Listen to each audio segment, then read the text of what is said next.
As a trainer, maybe I'd say the number one challenge I've faced personally, um, you find that you go to a school where students have been affected by, let's say, articulation of words. They cannot articulate words correctly, like the problem of R and L. That's a very big challenge. Like this year, I worked in Central Kenya and I experienced that. Last year, I had worked in Rift Valley, North Rift.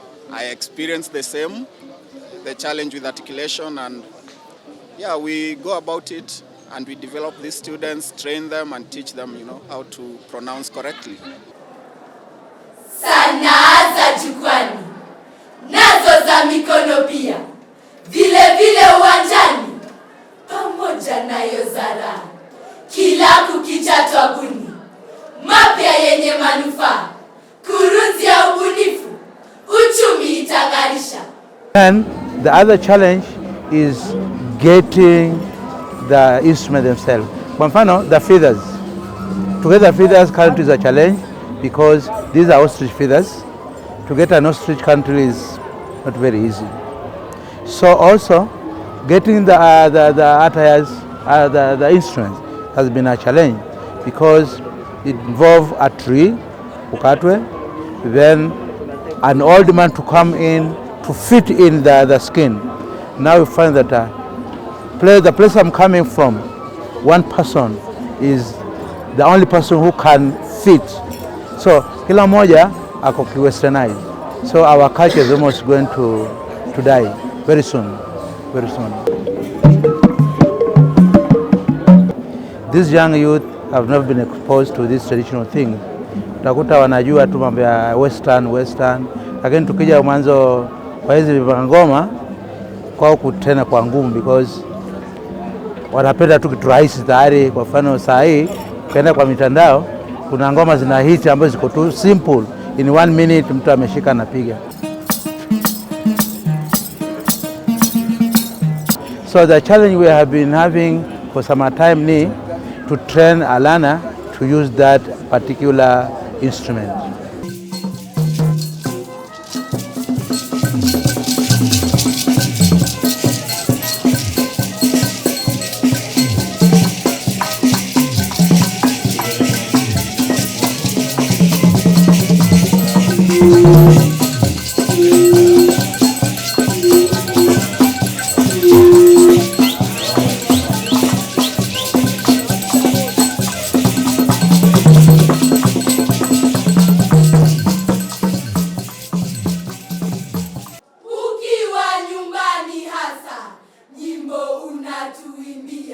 Na umejua kabisa shule mikutano pia, ona unapata pesa, nguo wajinunulia, malaika umeng'ara, kiuchumi panda ngazi.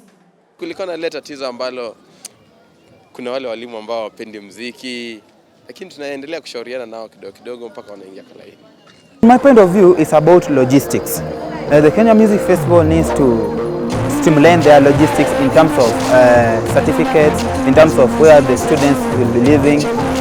That's the main issue because on our side, like last year, we had an item, we did not get those certificates. This year, we have come, but we are not given that chance to where to sleep. So we slept at our sister school, that is Apostolic Carmel, Eldoret. So when you streamline on logistics, we are good.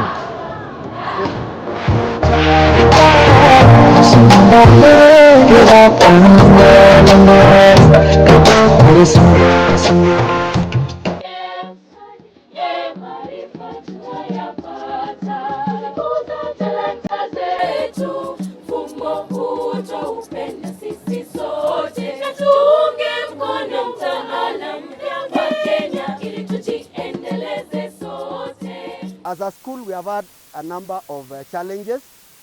One, the number of participants and the number of events that we are going to participate. The number of participants are so few as compared to the number of events.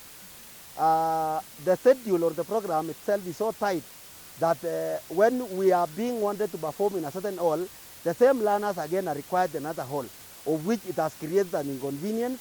To an extent, we may not, that these learners may not perform very well, because they could be late, they are exhausted, and performance can be detrimental. But all the same, they've tried their level best.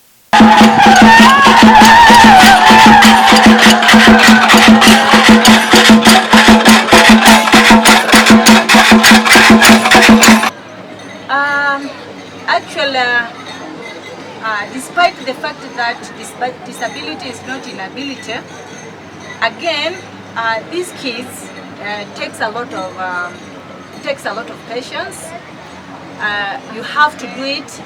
You train by doing.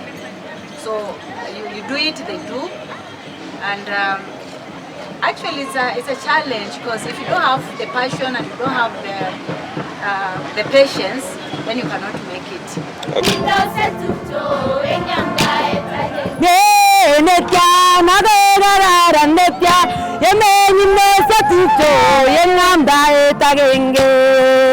We've had challenges, the challenges of the costume, the challenges of time. You know, as students, they don't have the time, and also challenge of teaching them to learn the pronouns, the KO, because these are mixed school, extra county school.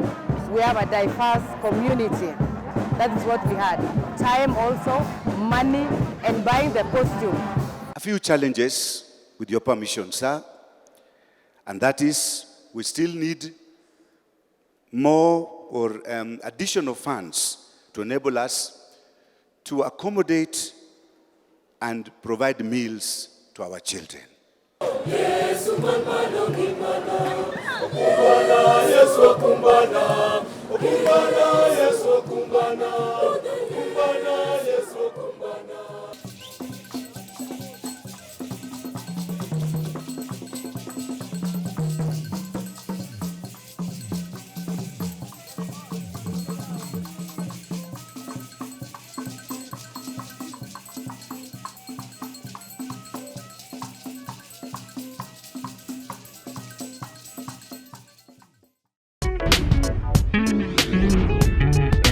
National Educator.